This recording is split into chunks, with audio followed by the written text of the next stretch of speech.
Good morning, or whenever you're watching this video, another day of Bhagavad Gita Sadhana. Yesterday, we talked a bit about how it can seem like we're going backward when we're actually going forward. For example, we had daylight savings time kick in yesterday, and it's like, oh my gosh, the mornings are going back to being dark, but the days themselves are getting longer and brighter. Today, we're going to talk about an aspect, a tool perhaps, of yoga that can help us along our spiritual path. And it's something that I and at least some other people engaged upon during Mahashivratri. And it's something that many people look upon as a form of torture. Fasting. Fasting.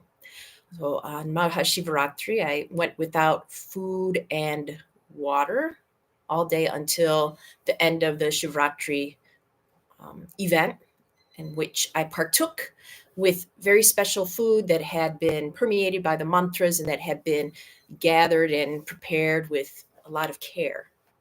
And thanks again, Deb, for that delicious vegan lemon cake. Anyhow, I had several people say, I've had several people, not just that day, but in the past, go, fasting, and why are you torturing yourself like that? And since I sometimes get grumpy, why am I torturing others like that? The idea of fasting is not torture. It's a spiritual tool that's been used for a long time, and even a non-spiritual tool that's been used for longer than humanity's been around.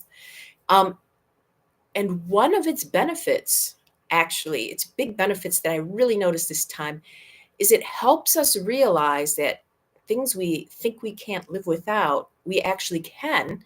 And when we set them aside for a certain period of time, when we come back to them, we can be more mindful about how we use them. Now, fasting is often equated with not eating or not drinking, but it can also be other kinds of fasting, like not listening to news. Actually, in many books I read about clearing your karmas, the consequences of your past actions, for example, they recommend do not listen or read any news source.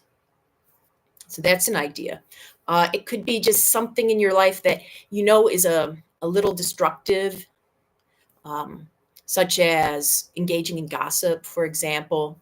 It makes you feel good in the moment, but you know it's really not doing you or the other people any good.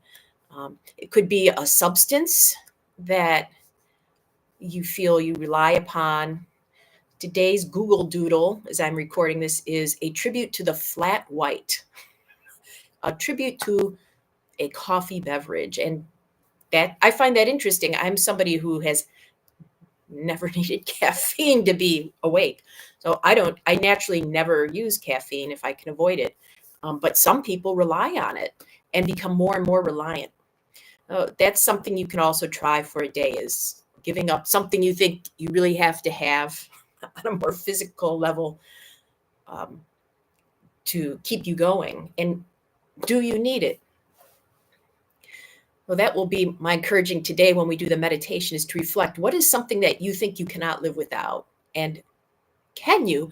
Because if you can go a day without it, what I noticed when I went with the food and water fasting is my senses sharpened. And when I got to eat and drink again, I was a little more particular. I don't want this processed food, for example. I want whole food, like the nuts and the fruits, and something that is prepared with care, not just something that's slapped together. Sometimes you can actually taste well, of course you can taste the difference.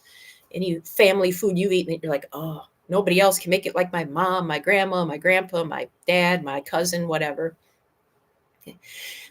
And today's dedication is to, well, in Ohio there, I have found through National Geographic website, and I'm not an expert, but they say that there are 3 native Ohio animals that actually hibernate, truly hibernate. That is, they can go through the winter without eating and drinking. And we have things that partially hibernate, like squirrels, that as soon as it's warm, they're down the trees looking for their nuts, right?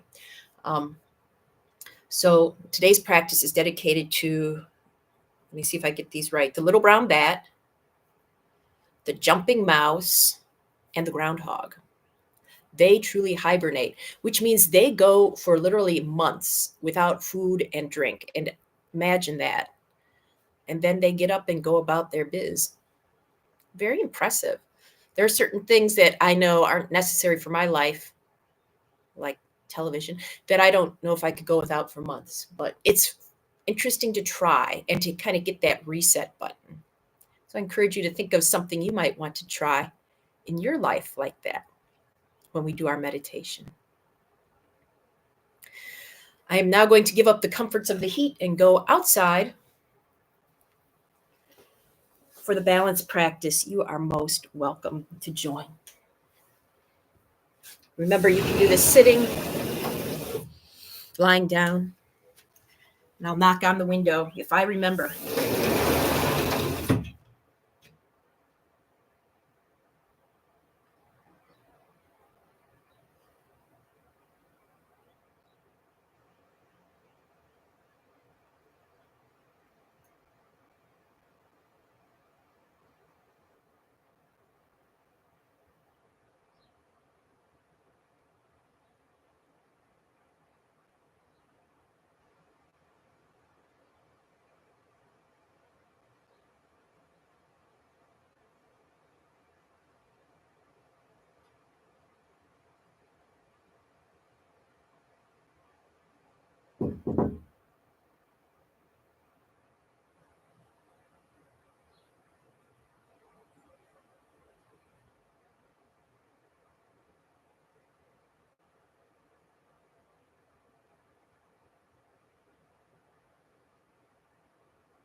Time for meditation, and my little spiritual assistant is here. He thinks he can't live without me for 5 minutes, but I will find out.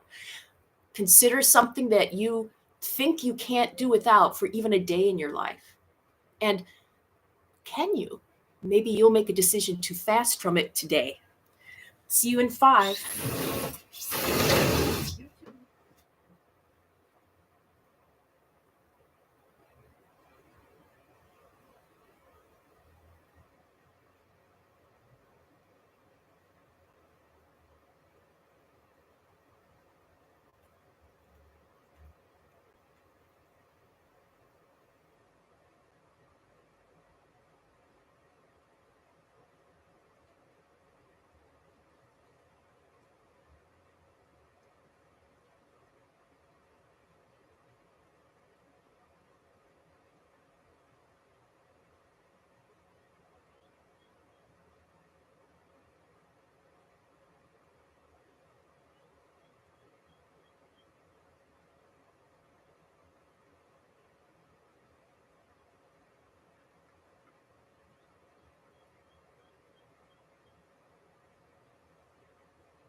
We made it. You made it, kitty.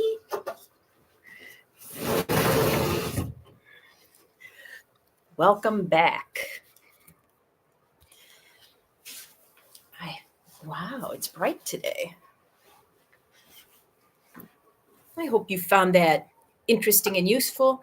I invite you for the next 24 hours, consider what it is that you think is truly necessary to get you through life for the next 24 hours.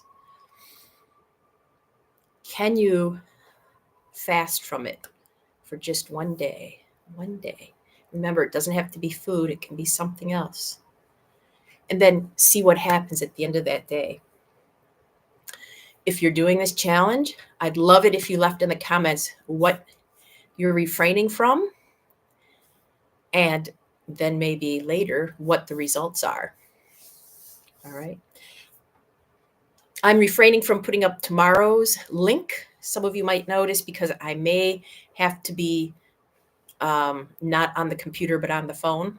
And then I set it up on the phone differently. But I do plan to be with you tomorrow. Can't wait.